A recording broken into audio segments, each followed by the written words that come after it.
میں آ جائیں. میں آپ کے خوبصورت بات سنانے لگا. میں نے پیر صاحب کو اندر، پیر صاحب سجادہ نشین بغار شریف پہ ایک واقعہ سنا ہے. اندر رقوم کا ڈھیر پڑا ہوا تھا.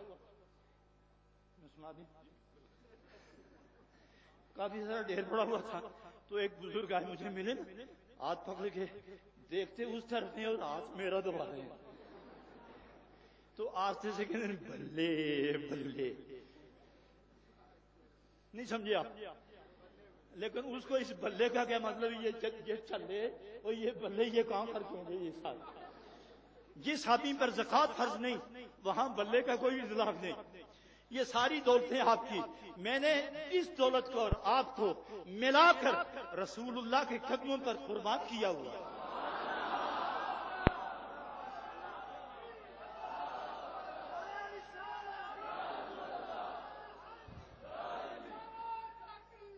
حضرات سنو میں بنیادی نکتے پر پھر جا رہا ہوں کیونکہ 5-7 منٹ میرے اور آپ کے درمیان گفتگو کے رہ گئے ہیں. معلوم ہوا کہ ذکر سے مذکور افضل. اب جب آپ اپنے رب کو یاد کرتے ہو تو کس نام سے کرتے ہو؟ کوئی پتہ نہیں. آپ کس نام سے یاد کرتے ہو؟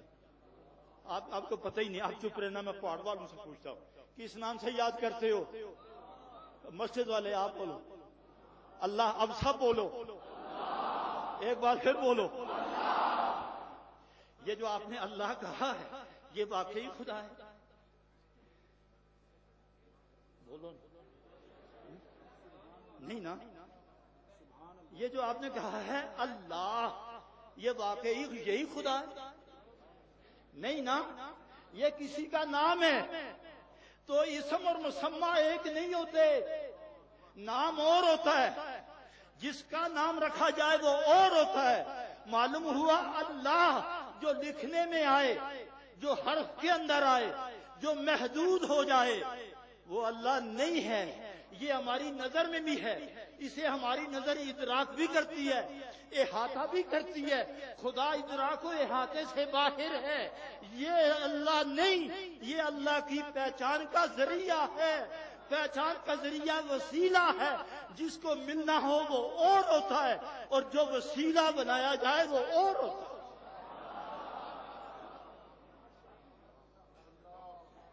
اللہ رب نہیں ہے، اللہ خدا یہ اس کا نام ہے. اور دیکھو جب تنگی ہو جائے تو رب فرماتے ہیں پریشان ہو جاؤ تو وہ آج کس طرح ہے کہ اطمینان ملتا ہے دل کو. الا بذکر اللہ تطمئن القلوب. جب پریشان ہو جاؤ تو دلوں کو چین دینا ہو، سکون بہم پہنچانا ہو تو اللہ کا ذکر کرو. تو جب ذکر چین و سکون دیتا ہے تو جس کو ذکر پیچھے رہ جائے اور یہ ذکر سے آگے نکل کر مذکور سے مل جائے اس کے چین و طمانینت کا عالم کیا ہو.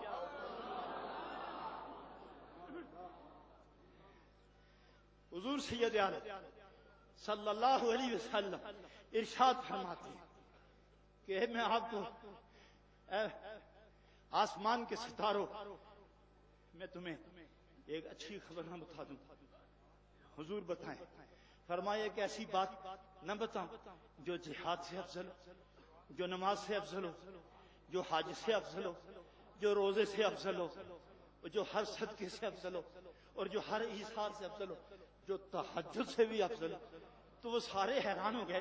تو عرض کیا حضور بتائیں وہ کون سی چیز ہے جو حج و نماز و زکات سے بھی، جہاد سے بھی افضل. اور یہ الفاظ موجود ہیں کہ کافر آئیں تمہیں ماریں، تم کافروں کو مارو، وہ جہنم جائیں تم شہید ہو کر جنت جاؤ. اس سے بھی فضیلت تر میں افضل تر چیز تمہیں نہ بتاؤں؟ تو عرض کیا حضور بتاؤ. تو فرمایا وہ اللہ کا دائمی ذکر ہے.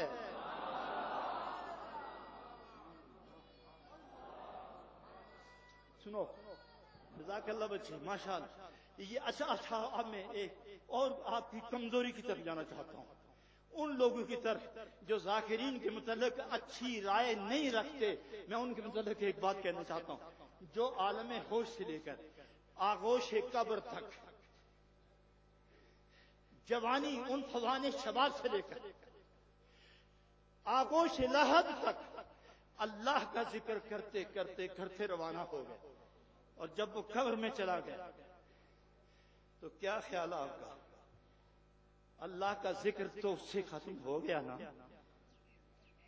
فرض تو نہیں رہا، نماز روزہ حج زکات فرض نہیں رہے نا. قبر میں لٹا دیا گیا، قبر میں لیٹ گیا. تو بتاؤ وہ پہلے ولی تھا، غوث تھا، قطب تھا، عالم تھا، زاہد تھا، فاضل تھا، راکع تھا، خاشع تھا، وہ قائم اللال تھا، صاحب الدہر تھا، انوار الہی کی بارش دلوں میں سمیٹنے والا، روحوں میں وجدان و کیفیت جمع کرنے والا تھا. معان دنیا چھوڑی اور قبر میں گیا. یہ ساری نعمتیں ذکر کے بدلے عشق میں جلنا، محبت میں تڑپنا، لمبے سجدے کرنا، دائمی ذکر کرنا، یہ سب ضائع چلا گیا. اور خدا فرماتا ہے کہ میں کسی کا احسان، کسی کی نیکی ضائع نہیں کرتا. جو ساری زندگی خدا کا ہو کے رہا، اس کی نیکیاں کیوں ضائع ہوئی؟ وہ قبر میں کیوں مر گیا؟ قبر میں کیوں مٹی ہو گیا؟ قبر میں اس کی ہڈیاں بوسیدہ کیوں ہو گئی؟ ہم خدا سے پوچھتے ہیں تیری دوستی کس کام کی، تیرا ذکر کس فائدے کا؟ جو نہیں کرتے تھے وہ بھی سڑ گل گئے، اور جو ذکر تیری محبت میں تڑپتے رہے وہ بھی خاک در خاک ہو گئے. تو دونوں میں فرق کیا رہا؟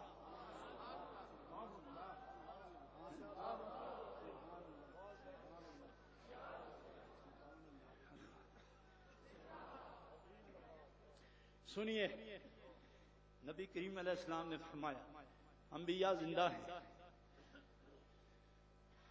قبروں میں زندہ ہیں، فنبی اللہ حی.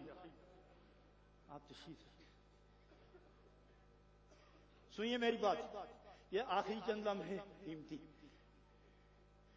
فرمایا نبی زندہ، انبیاء زندے، میں زندہ، سب فوج زندہ، قبروں میں زندہ، نمازیں پڑھ رہے ہیں، خدا سے باتیں کر رہے ہیں، زندہ ہیں، نمازیں پڑھ رہے ہیں، ان کی روحیں حج کر رہی ہیں، وہ ہر جگہ زندگی کا اظہار مظاہرہ کر رہے ہیں. تو فرمایا ولایت 40واں حصہ ہے.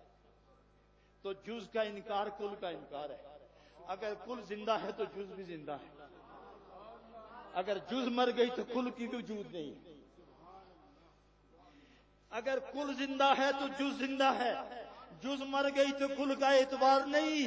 اگر نبی نبوت کی قوت سے زندہ ہے تو